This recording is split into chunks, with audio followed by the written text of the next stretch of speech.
আসসালামু আলাইকুম ওরহামতুল্লাহ। এই যে অনলাইন ভূমি সেবার যে নতুন ভার্সন আপডেট কিছু ভার্সন চালু হওয়ার পর অনেক ভূমি মালিক বিশেষত যারা উত্তরাধিকার সূত্রে ভূমির মালিকানা অর্জন করেছে তারা কিন্তু মোটামুটি এক ধরনের অস্বস্তিতে ভুগতেছিল, কারণ এক ধরনের অতৃপ্ত ছিল, আনহ্যাপি ছিল, কারণ এই উত্তরাধিকার বা ওয়ারিশ সূত্রে পুরাতন ভার্সনের মতো এই নতুন ভার্সনে ভূমি উন্নয়নকার বা খাজনা প্রদানের অপশনটি বন্ধ ছিল। তাদের জন্য আজকে কিন্তু একটি সুখবর বা গুড নিউজ দিয়ে আজকের এই ভিডিওটি শুরু করছি, কারণ এই আপডেটকৃত লেটেস্ট ভার্সনেও কিন্তু পূর্বের মতোই অনলাইনে যে কোনো উত্তরাধিকার বা ওয়ারিশরা তার দাদা দাদি পিতামাতা নানা নানির নামীয় যে খতিয়ানের খাজনা বা ভূমি উন্নয়ন কর তাদের নিজস্ব প্রোফাইলে আবেদন বা সংযুক্তির মাধ্যমে কিন্তু সহজেই এলডি ট্যাক্স পেমেন্ট করতে পারবে। এই যে ভার্সন 2 বা নতুন ভূমি সেবার ভার্সনে একজন উত্তরাধিকার বা ওয়ারিশ কিভাবে নিজস্ব প্রোফাইলে লগ ইন করে তার পিতামাতা দাদা দাদি নানা নানির জমির ভূমি উন্নয়ন কর বা খাজনা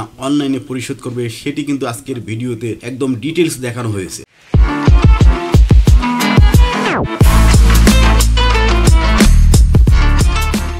উত্তরাধিকার বা ওয়ারিশ সূত্রে অনলাইনে ভূমি উন্নয়ন কর বা খাজনা প্রদান করতে গেলে আমাদেরকে যথারীতি ভূমি উন্নয়ন কর সেবা মেনুটি সিলেক্ট করতে হবে।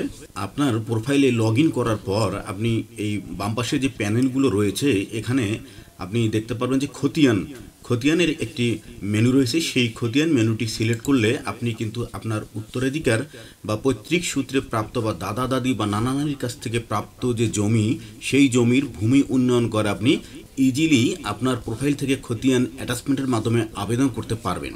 এর জন্য আপনাকে ডান দিকের উপরের কোনায় আপনি দেখতে পাচ্ছেন, ভালো করে এখানে খেয়াল করুন, এখানে নতুন খতিয়ান তথ্য প্রদান করতে ক্লিক করুন। এই অপশনটিতে আপনাকে ক্লিক করতে হবে।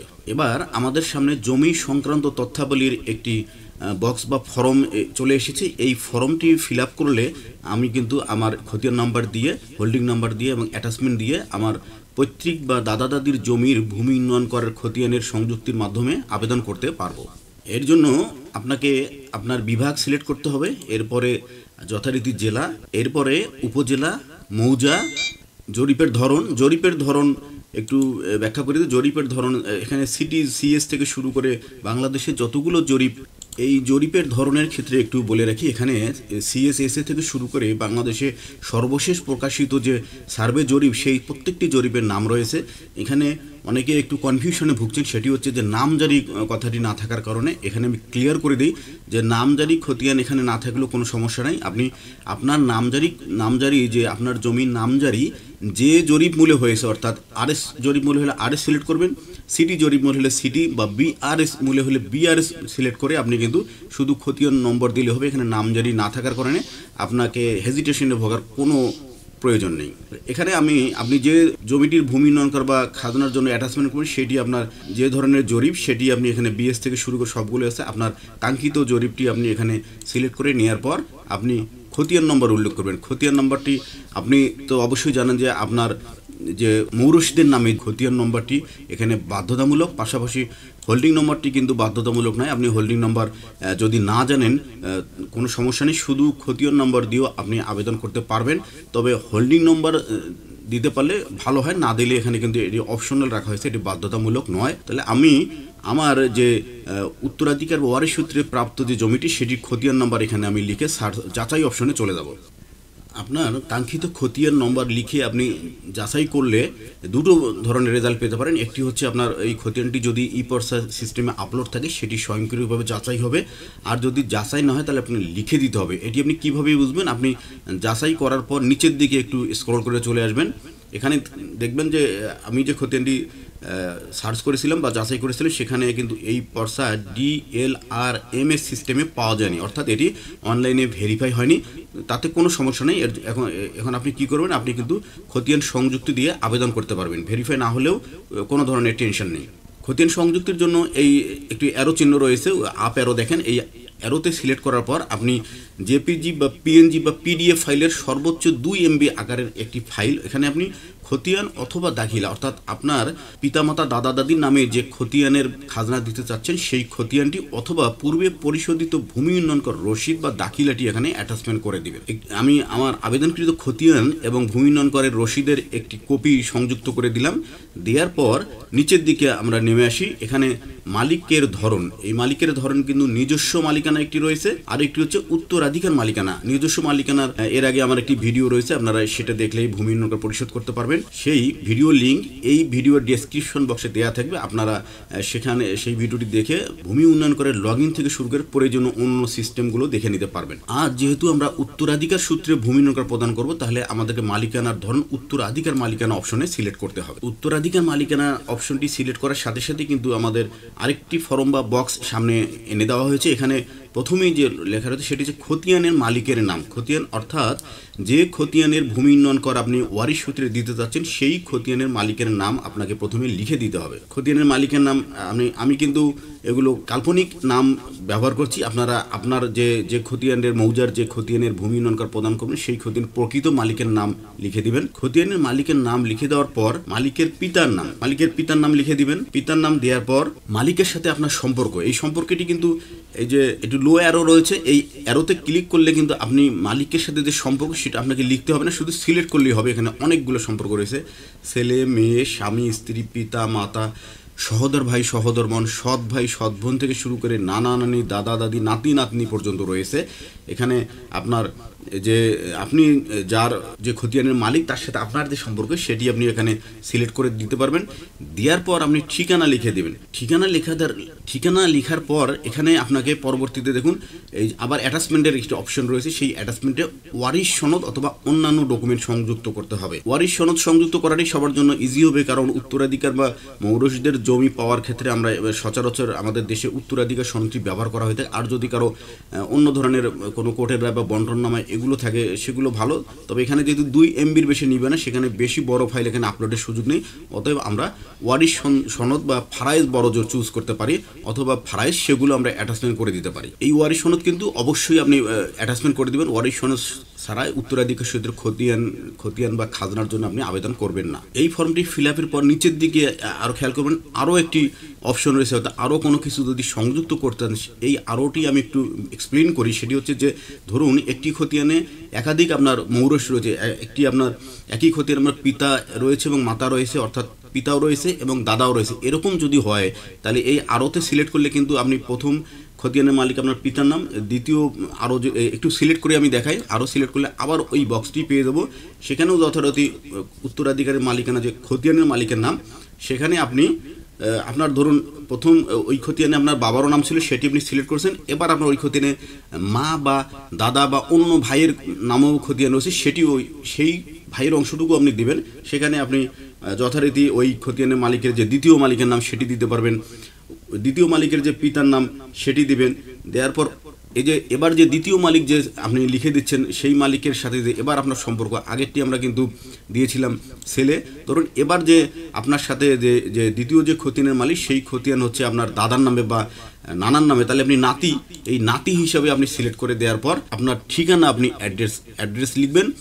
এরপর যথারীতি পুনরায় আপনাকে ওই এবার যে মালিকের, সেটা যদি নাতি হিসেবে হয়ে থাকেন ছেলে, সে নানা বা দাদার, এবার যে মালিকের জন্য আপনি উত্তরাধিকার বা ওয়ারিশ সূত্রে ভূমি উন্নয়ন কর পরিষদের জন্য তথ্য পূরণ করছেন সেই মালিকের যে আপনার সাথে সম্পর্ক, আমরা এখানে নাতি সিলেক্ট করেছি। এই ওয়ারিশের সপক্ষে ওয়ারিশ সনদ বা ফারাজ বা প্রয়োজনীয় ডকুমেন্টস অ্যাটাচমেন্ট দেওয়ার পর আপনি চাইলে সংরক্ষণ করতে পারেন। আমি আরও একটু বিষয় দেখিয়ে দিই, এখানে যে নিচের দিকে যে আরও যে অপশনটি রয়েছে সেখানে কিন্তু আপনি এই আরোকে আরও একভাবে অ্যাপ্লাই করতে পারেন। সেটি হচ্ছে যে একটি খতিয়ানে ধরুন আপনার বাবা বা মা বা দাদা বা নানার নামে রয়েছে এবং সেখানে আপনারা অনেক কয়েকজন ওয়ারিশ রয়েছেন, সেই একাধিক ওয়ারিশের তথ্য যদি আপনি দিতে চান সেটার জন্যও কিন্তু আপনি এই ফর্মটিকে ব্যবহার করতে পারেন। তাহলে আমরা আবার এই আরও অপশনটি সিলেক্ট করার পর যে পুনরায় যেহেতু ওই একইভাবে উত্তরাধিকার মালিকানার যে ফর্ম খতিয়ানের মালিকের নাম, ওই খতিয়ানের মালিক ধরুন ওই প্রথম যে মালিক ছিল সেই মালিকের একজন ওয়ারিশ আমরা প্রথমে সিলেক্ট করেছি। এবার দ্বিতীয় যে মালিকের অপশন সেটি আমরা সিলেক্ট করব, মানে আরেকজন ওয়ারিশের পক্ষ থেকে কিভাবে এই আবেদনটি করা যাবে। প্রথমে যে প্রথম মালিকের প্রথম যে আবেদনকারী তিনি ছিলেন ছেলে, এবার যে ওই মালিকের যে আরেকজন ওয়ারিশ মেয়ে রয়েছে সেই মেয়ে হিসাবে আপনি এখানে তা মেয়ে লিখে দিতে পারেন, দেওয়ার পর যথারীতি ঠিকানা দিতে পারেন এবং একইভাবে আপনি এই অ্যাটাচমেন্ট দিয়ে আপনি কিন্তু সংরক্ষণে যেতে পারেন। আর যদি আপনি মনে করেন যে আপনি আর অন্য কোনো তথ্য দিবেন না, সেখানে আপনি এটি ডিলিট করে দিতে পারেন। আমি এখানে একটি বিষয় বলে রাখি যে এই উত্তরাধিকার মালিকানা বা ওয়ারিশ সূত্রে ভূমি উন্নয়ন প্রদানের ক্ষেত্রে একটি খতিয়ানে যত নামই থাক আপনি কিন্তু একবার আবেদন করলেই হবে, মানে প্রত্যেকটি মালিকের তথ্য আলাদাভাবে পূরণের কোনো প্রয়োজনীয়তা নেই। কারণ এখন যেহেতু অনলাইন সিস্টেমে আপনাকে কোনোভাবেই একটি খতিয়ানের আংশিক বা পার্টলি বা কো শেয়ারের অংশ বা ভূমি উন্নয়ন প্রদান করার সুযোগ নেই, সেহেতু আপনাকে এইখানে এসেই আরোতে গিয়ে বারবার একাধিক মালিকের তথ্য পূরণের কোনো প্রয়োজন নেই। সেই সাথে একই মালিকের যদি একাধিক ওয়ারিশ থাকেন, 4 জন 5 জন ওয়ারিশ থাকেন, তাহলে শুধুমাত্র একজন ওয়ারিশের পক্ষ থেকে আবেদন করলেই হবে। 4 জন বা 5 জন প্রত্যেক ওয়ারিশের তথ্য সংযুক্তিরও কোনো প্রয়োজন নেই। কারণ আপনি যখন ওয়ারিশ সূত্রে আবেদন করবেন তখন ভূমি উন্নয়ন প্রদানের যে রসিদ সেখানে কিন্তু আপনার খতিয়ানে আপনাদের কোনো ওয়ারিশের বা উত্তরাধিকারের কোনো নাম থাকবে না, শুধুমাত্র আপনার যে পিতা বা মাতা বা দাদা দাদির যে খতিয়ানের মালিক সেই মালিকদের নাম থাকবে। সুতরাং প্রত্যেক ওয়ারিশকে আলাদা আলাদাভাবে আবেদনের এটি একেবারে অপ্রয়োজনীয়। আপনি চাইলে এখানে ডাস্টবিনের মতো রেড বক্স রয়েছে, রেড অপশন রয়েছে, সেটি যদি আপনি সিলেক্ট করেন তাহলে কিন্তু আপনার আরও তথ্যটি কিন্তু অটোমেটিক আপনি চাইলে ডিলিট করতে পারবেন। এবার এই প্রয়োজনীয় তথ্যগুলো দেওয়ার পর নিচের দিকে খেয়াল করবেন সংরক্ষণ একটি অপশন রয়েছে। এই সংরক্ষণটিতে ক্লিক করলেই কিন্তু আপনার উত্তরাধিকার বা ওয়ারিশ সূত্রে খতিয়ান ভূমি উন্নয়ন বা খাজনার জন্য যে আবেদন করলেন সেটি কিন্তু আবেদনটি সংরক্ষণ হয়ে যাবে। আমি কিছুক্ষণ আগে উত্তরাধিকার বা ওয়ারিশ সূত্রে ভূমি উন্নয়ন প্রদানের জন্য যে খতিয়ান আবেদন করলাম, সেই খতিয়ান আবেদিত খাজনার খতিয়ানটি আমার জন্য আবেদনটি কি সেটি অনুমোদন হয়েছে কি নাকি বাতিল হয়েছে সেই বিষয়টি দেখার জন্য কিন্তু আমাকে আবারও আমার প্যানেলের খতিয়ান অপশনটি সিলেক্ট করতে হবে। এই খতিয়ান অপশনটি আপনি ক্লিক করার সাথে সাথে কিন্তু আপনার প্রোফাইলে যে কয়টি খতিয়ানের জন্য আপনি খাজনা আবেদন করেছেন সেগুলো কিন্তু বিস্তারিত দেখতে পারবেন এবং সেখান থেকে যদি অনুমোদিত অপশন পান তাহলে কিন্তু আপনি ভূমি উন্নয়ন করটি পেমেন্ট করতে পারবেন। এখানে খেয়াল করুন দর্শক, আমার প্রোফাইলে যে সমস্ত খতিয়ানগুলো আমি অ্যাটাচমেন্ট দিয়েছিলাম তার মধ্যে অপেক্ষমান রয়েছে 3টি। আপনি খেয়াল করুন, অপেক্ষমান দেখা দেওয়া হচ্ছে, অপেক্ষমান রয়েছে হলুদ ইয়েলো কালারে এটি সিলেক্ট করা হয়েছে। আবার 2টি খতিয়ান কিন্তু আমার বাতিল দেখানো হয়েছে, আবার কয়েকটি খতিয়ান আমার অনুমোদন রয়েছে। তাহলে যেটি অনুমোদিত লেখা রয়েছে শুধু সেই খতিয়ানের খাজনাই কিন্তু আমি, যে খতিয়ান অনুমোদিত দেখাচ্ছে স্ট্যাটাস সেই খতিয়ানের খাজনাই কিন্তু আমি অনলাইনে এখানে আমার প্রোফাইল থেকে পরিশোধ করতে পারবো। আর অপেক্ষমান রয়েছে মানে যেহেতু এখনও ভূমি অফিস কর্তৃক বা ভূমি কর্মকর্তা কর্তৃক এটি এখনও অনুমোদন করা হয়নি, অনুমোদন হয়ে গেলে সেটি কিন্তু সাথে সাথে অনুমোদিত দেখাবে, তখন আমি ভূমি উন্নয়ন কার্ড প্রদান করতে পারবো। এখন আমার যে বাতিল হলো, যদি কোনো কারণে আমার স্ট্যাটাস বাতিল দেখায় তাহলে সেটি কেন বাতিল হলো এটিও কিন্তু আমি দেখতে পারবো। এই বাতিলের ডান পাশে আপনি খেয়াল করুন ব্ল্যাক কালারের অপশন রয়েছে, ব্ল্যাক কালারে সিলেক্ট করা হয়েছে। সেই ব্ল্যাক কালারটি আপনি যদি সিলেক্ট করেন সেখানে কিন্তু দেখাচ্ছে যে খতিয়ানটি কেন বাতিল হয়েছে। এখানে বাতিলের কারণে বলা হচ্ছে যে আবেদনকৃত খতিয়ান নম্বরটি ভুল হয়েছে, সঠিক খতিয়ান নম্বর দিয়ে আবেদন করার জন্য অনুরোধ করা হলো। অর্থাৎ আপনাকে বাতিল করলে সে কারণটি কিন্তু আপনাকে দেখাবে, সেটি আপনি দেখে সেই যে কারণে বাতিল করেছে সেটি অ্যানালিসিস করে পরবর্তীতে আবার সঠিকভাবে খাজনার জন্য আপনাকে খতিয়ান অ্যাটাচমেন্ট দিতে হবে। আপনি চাইলে বাতিলকৃত খতিয়ানগুলো কিন্তু আপনার প্রোফাইল থেকে আপনি ডিলিট বা মুছে ফেলতে পারেন। তার জন্য ডান পাশে যে রেড কালারের যে বাস্কেট রয়েছে সেটিতে আপনি যদি ক্লিক করেন সাথে সাথে কিন্তু আপনাকে দেখাবে যে আপনি কি খতিয়ানটি মুছে ফেলতে চান। যদি আপনি মুছে ফেলতে চান তাহলে হাতে সিলেক্ট করলে এই খতিয়ানটি কিন্তু আপনার প্রোফাইল থেকে বাতিল হয়ে যাবে। প্রোফাইলে এই অনুমোদিত খতিয়ানের যে অনুমোদিত স্ট্যাটাস, সেই অনুমোদিত স্ট্যাটাসের পাশে যে আই সিম্বলিক লোগো রয়েছে সেখানে সিলেক্ট করলে কিন্তু আপনি বিস্তারিত যাচাই করে আপনি LSG পেমেন্টের মাধ্যমে এই উত্তরাধিকার বা ওয়ারিশ সূত্রের সংযুক্ত খতিয়ানের খাজনা আপনি সহজে অনলাইনে পরিশোধ করতে পারবেন। দেখুন এখানে পেমেন্ট LSG ক্লিক করার সাথে সাথে কিন্তু আপনার অনলাইন পেমেন্ট চলে আসবে এবং পেমেন্ট করুন বাতিল করতে পারবেন চাইলে, যদি আপনি এই পেমেন্টটি না দিতে চান। আর যদি পেমেন্ট করতে চান তাহলে পেমেন্ট করুন অপশনটি সিলেক্ট করলেই কিন্তু আপনার যে পেমেন্ট গেটওয়েগুলো সেগুলো এখানে চলে আসবে। এই ভূমি উন্নয়ন কর অনলাইনে কীভাবে পেমেন্ট করতে হয় এর আগের আমার একটি ভিডিও রয়েছে, সেই ভিডিওটি দেখে ইতিমধ্যে অনেকেই এটি শিখে ফেলেছেন। আপনি পরবর্তী ধাপে চলে গেলেই আপনার কাঙ্ক্ষিত ভূমি উন্নয়ন কর বা খাজনাটি প্রদান করে আপনি ভূমি উন্নয়ন করের রসিদ বা রিসিপ্ট ডাউনলোড করতে পারবেন, প্রিন্টও করতে পারবেন। সবাই ভালো থাকবেন, বাংলার ভূমির সাথে থাকবেন। ধন্যবাদ।